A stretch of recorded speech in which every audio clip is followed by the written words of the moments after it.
अस्सलामुअलैकुम, a very good morning spot के साथ मैं हूँ अफशीन कुरैशी। और अभी कुछ ही देर में इंशाल्लाह बिलाल भी आने वाले हैं, मेरे को होस्ट। वो थोड़ा सा रास्ते में उनके टायर पंक्चर हो गया गाड़ी का। और आपको पता है जब सुबह सुबह कितना ज़्यादा रश होता है, स्कूल के बच्चों इस वक्त जा रहे होते हैं, स्कूल्स और ऑफिसेस सब जा रहे होते हैं, तो इस वक्त जैम पैक हो रहा होता है और बेइंतहा ट्रैफिक होता है, बदनज़मी होती है। आपने देखा कि किस तरह की यहाँ पर रोड्स होती हैं, तो ऐसे में अगर टायर भी पंक्चर हो जाए तो सोने पे सुहागा हो जाएगा।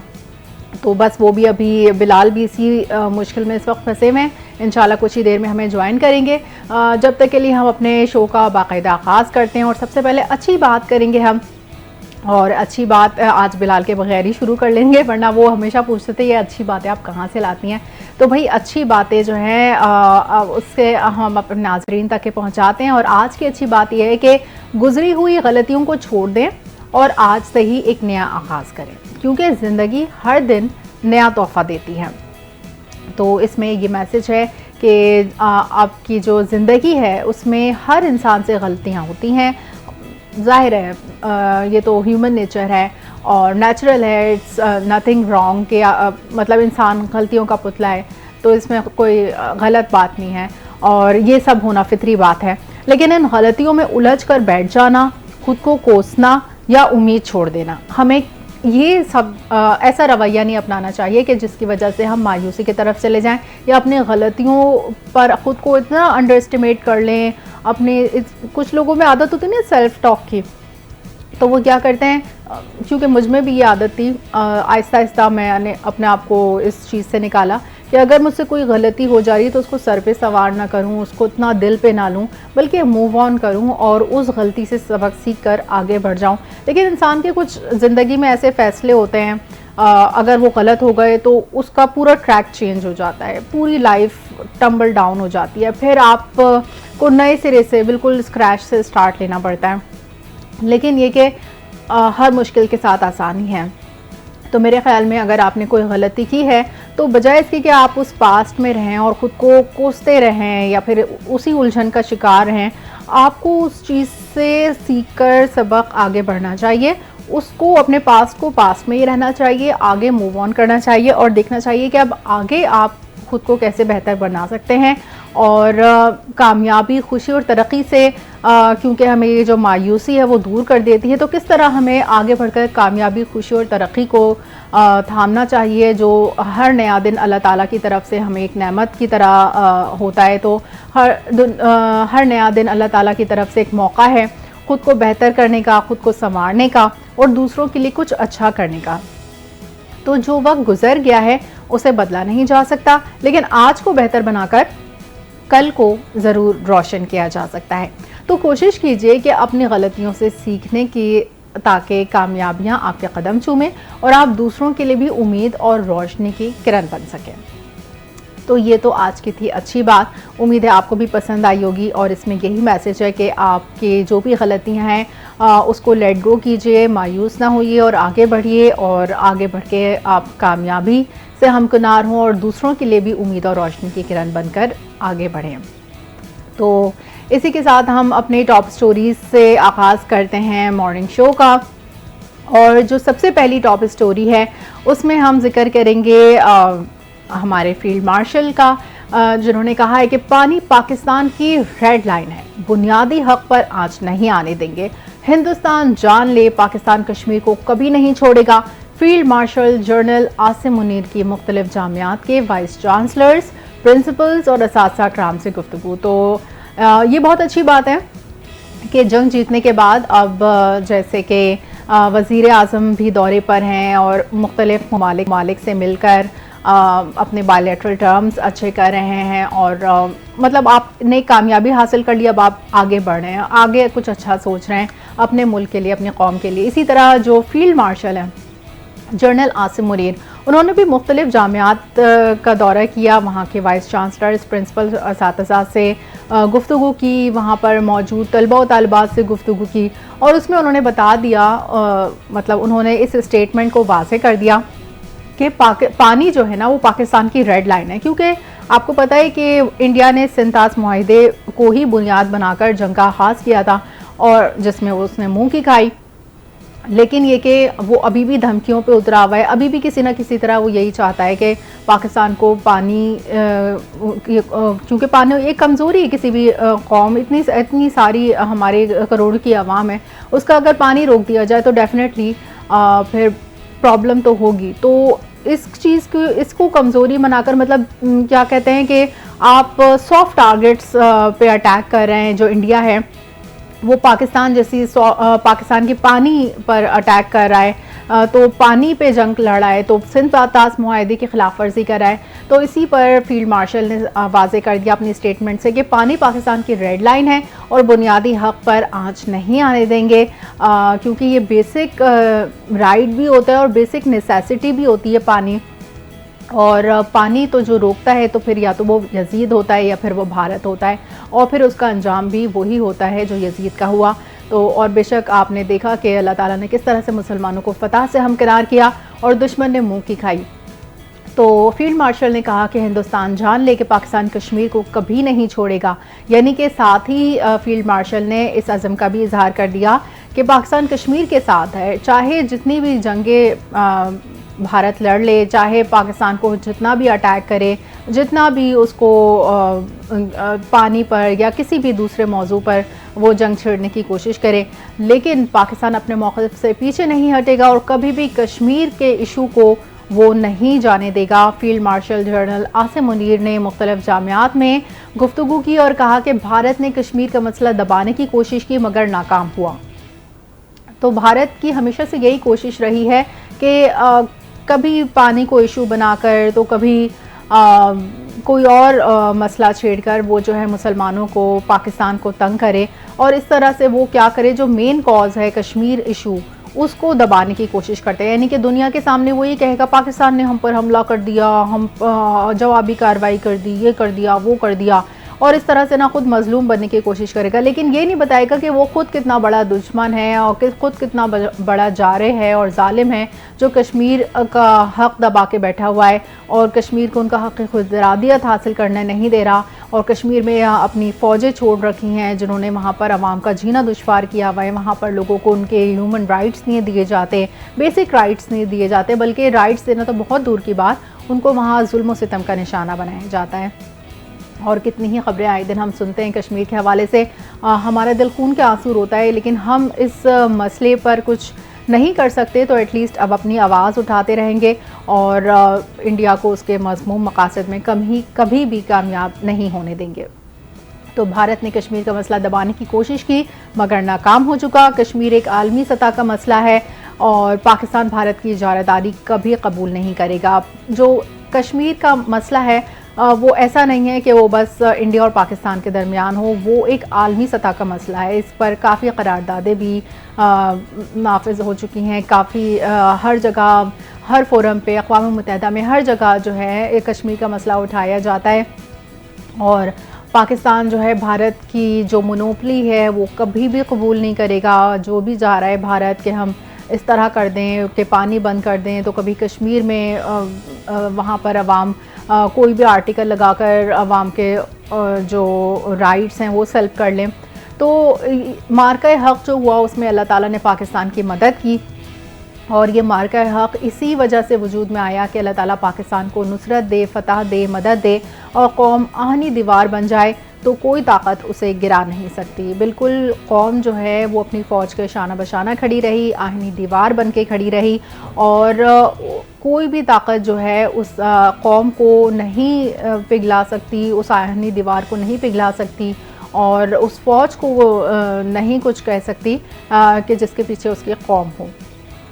तो ये तो कहा गया है जनरल आसिम मुनीर की जानिब से और साथ ही उन्होंने ये भी कहा है कि सिक्योरिटी फोर्सेस आगे बढ़ते हैं और नेक्स्ट टॉप स्टोरी की तरफ जाते हैं। आपको बताएं कि सिक्योरिटी फोर्सेस की बलूचिस्तान और खैबर पख्तूनख्वा में दहशत गर्दों के ख़िलाफ़ बड़ी कार्रवाइयाँ जारी हैं। सिक्योरिटी फोर्सेस जो हैं वो बलूचिस्तान और खैबर पख्तूनख्वा में यही दो ऐसे अब सूबे हैं जहां पर हमें दहशतगर्दी का ख़तरा है। तो सिक्योरिटी फोर्सेस की बलूचिस्तान और खैबर पख्तूनख्वा में दहशतगर्द के ख़िलाफ़ बड़ी कार्रवाइयाँ, 12 भारतीय हिमायत याफ्ता दहशतगर्द हलाक हो गए। यानी कि जो भारत है वो इन सूबों में कोशिश कर रहा है किसी तरह से यहाँ पर अगर कोई सेपरेटिस्ट मूवमेंट हो रही है या खैबर पख्तूनख्वा में या बलूचिस्तान में कोई कमज़ोरी है, तो उस कमज़ोरी का फ़ायदा उठाते हुए उन लोगों में घुसकर जो है ना भारत पाकिस्तान को कमज़ोर करना चाहता है।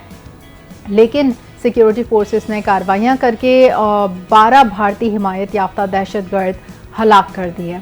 तो सोचें कि खैबर पख्तूनख्वा और बलूचिस्तान में भी भारतीय हिमायत याफ्ता दहशतगर्द घुसे हुए हैं, आपस में मिले हुए हैं। इस वजह से जो आउटराइट जंग हुई पाकिस्तान और भारत की, उसमें तो हमने उनके ड्रोन नाकारा कर दिए, उनके जेट फाइटर्स मार गिराए। लेकिन यहाँ पर मसला यह है कि जो अपने ही लोगों में मिले हुए होते हैं, ऐसे भारतीय हिमायत याफ्ता दहशतगर्द जो कि क्लोन हुए होते हैं अपने ही लोगों में, उनको टारगेट करना बड़ा मुश्किल होता है। उसके बावजूद भी हमारी फोर्सेस मुतहरिक हैं और फायरिंग के तबादले में लेफ्टिनेंट दानियाल इस्माइल समेत 4 जवान शहीद हुए। जो ये हमारी जो ज़मीनी जंग है, यानी कि जो हमारी फ़ौज ऐसे जो सिक्योरिटी फोर्सेस जो हमारे इदारे हैं वो इनसे लड़ रहे हैं, तो उसमें हमारे जो फ़ौजी जवान हैं वो जाम शहादत भी नोश कर रहे हैं और बहुत मुस्तैद हैं और लड़ रहे हैं वो इस फ्रंट पर। और ज़िला लोरेलाई में फितनल हिंदुस्तान के 4 और कीच में 1 दहशतगर्द मारा गया। आपको बताएं कि फितनुल हिंदुस्तान का नाम दिया गया है ऐसे दहशतगर्दों को जो कि भारत हिमायत याफ्ता हैं। तो ज़िला लोरेलाई में फितनुल हिंदुस्तान के 4 और कीच में 1 दहशतगर्द मारा गया है और शुमाली वज़ीरिस्तान के इलाके शवाल में 6 दहशतगर्द मारे गए हैं, जबकि चित्राल में 1 भारतीय स्पॉन्सर्ड दहशतगर्द को हलाक किया गया है। तो देखें, चित्राल में भी भारतीय स्पॉन्सर्ड दहशतगर्द घुस चुके हैं और लेकिन हमारी जो सिक्योरिटी फोर्सेस हैं वो मुस्तैद हैं, वहाँ पर भी उनको निशाना बनाया, हलाक किया और हलाक दहशतगर्दों से कब्ज़े से भारी मकदार में असलहा और गोला बारूद बरामद हुआ। तो हमारी सिक्योरिटी फोर्सेस को हम सलाम पेश करते हैं जो हमारे आवाम का तहफ़्फ़ुज़ कर रही हैं और अपनी जानों का नजराना पेश करते हुए वो वतन की हिफाजत का ज़िम्मा लिए हुए हैं और इन जो फितनुल हिंदुस्तान है इस फितने से हमारी कौम को आज़ाद कर रही हैं, हमारी ज़मीन को पाक कर रही हैं इस फितनुल हिंदुस्तान से और मुकाबला कर रही हैं और आगे बढ़ रही हैं और अल्लाह ताला इनको कामयाबी से नवाजें। तो सिक्योरिटी फोर्सेस की बलूचिस्तान और खैबर पख्तूनख्वा में ये कार्रवाइयाँ हुई जिसमें 12 दहशतगर्द हलाक हुए थे और इस फायरिंग के तबादले में लेफ्टिनेंट दानियाल समेत 4 जवान भी शहीद हुए थे। आगे बढ़ते हैं और नेक्स्ट स्टोरी की तरफ चलेंगे जिसमें आपको बताएंगे कि सदर मुमलिकत और वज़ीर आज़म शहबाज शरीफ की खारिज के ख़िलाफ़ कामयाब कार्रवाइयों पर सिक्योरिटी फोर्सेस को खिराज तहसीन। अभी हम जो सिक्योरिटी फोर्सेस की जो कार्रवाइयाँ हुई हैं उसके बारे में हम जो बात कर रहे थे जिसमें हमारे जवान भी शहीद हुए, तो उसी टॉपिक पर हम बात कर रहे हैं कि सदर मुमलिकत और वज़ीर आज़म शहबाज शरीफ जो हैं उन्होंने इन खारिज के ख़िलाफ़ कामयाब कार्रवाइयों पर सिक्योरिटी फोर्सेस को खिराज तहसीन पेश किया। सदर मुमलिकत ने सिक्योरिटी फोर्सेस की बहादुरी को सराहा और शुमाली वज़ीरिस्तान में शहीद 4 जवानों को खिराज अक़ीदत पेश किया। जो जवान शहीद हुए इस मुकाबले में उनमें जो 4 शहीद जवान थे उनको खिराज अक़ीदत पेश किया। वज़ीर आज़म की शोहदा के लिए दुआए मग़फ़िरत और लवाहिक़ीन के लिए सब्र इस्तक़ामत की दुआ। ज़ाहिर है हमारे जो वज़ीर आज़म हैं वो शोहदा और मरहूमीन के घर वालों से, रिश्तेदारों से मिलकर उनके शोहदा के लिए दुआए मग़फ़िरत भी करते हैं और लवाहिक़ीन के लिए सब्र इस्तक़ामत की दुआ भी करते हैं। और वज़ीर आज़म ने कहा कि इंसानियत के दुश्मन दहशतगर्दों के मज़मूम मज़ाइम खाक में मिला देंगे और दहशतगर्दी की इफ़रीत को जल्द जड़ से उखाड़ फेंकेंगे। यानी कि जो हम दहशतगर्दी अभी तक ये वॉर ऑन टेरर जो है उसका हम मुकाबला कर रहे हैं, बजाय इसके कि हमारा साथ दिया जाए, उल्टा भारत हम पर उल्टे सीधे इल्ज़ाम लगाकर अपने यहाँ फॉल्स फ्लैग ऑपरेशन करके हमें अपनी उस जंग में मुलविस करके हमारे जो है अमन ख़राब करने की कोशिश करता है ख़ित्ते का। लेकिन जो है हम ना सिर्फ अपने अंदरूनी इस दहशतगर्दी की फ़रीत से निमट रहे हैं, बल्कि हम जो है जो बैरूनी अवामिल हैं जो भारत की जानिब से दहशतगर्दी हमें दरपेश है, उसको भी जड़ से उखाड़ फेंकने की सलाहियत रखते हैं। तो जो सदर मुमलिकत और वज़ीर आज़म हैं, उन्होंने सिक्योरिटी फोर्सेस को खिराज तहसीन पेश किया है। सदर मुमलिकत आसिफ ज़रदारी ने सिक्योरिटी फोर्सेस की बहादुरी को सराहा है। वज़ीर आज़म ने शोहदा के लिए मग़फ़िरत और लवाहिक़ीन के लिए सब्र की दुआ भी की है। तो अब हम जाएंगे नेक्स्ट स्टोरी पर और आपको बताते चलें कि आइंदा माली साल के जो तरक्याती बजट है उसके लिए तजावीज़ की तैयारियां शुरू कर दी हैं। आइंदा माली साल के तरक्याती बजट, क्योंकि बजट अब आने वाला है, तो उसके लिए जो तजावीज़ हैं उस पर तैयारियां शुरू कर दी गई हैं। सालाना जो प्लान है, एनुअल प्लान कोऑर्डिनेशन कमेटी का इजलास 2 जून को तलब कर लिया है। इजलास वफाकी वज़ीर मनसूबाबंदी एहसन इकबाल की ज़ेर सदारत होगा और वफाकी वजारतों और 4 सूबों के नुमाइंदे इस इजलास में शरीक होंगे और आइंदा माली साल की PSTP की मंजूरी भी दी जाएगी।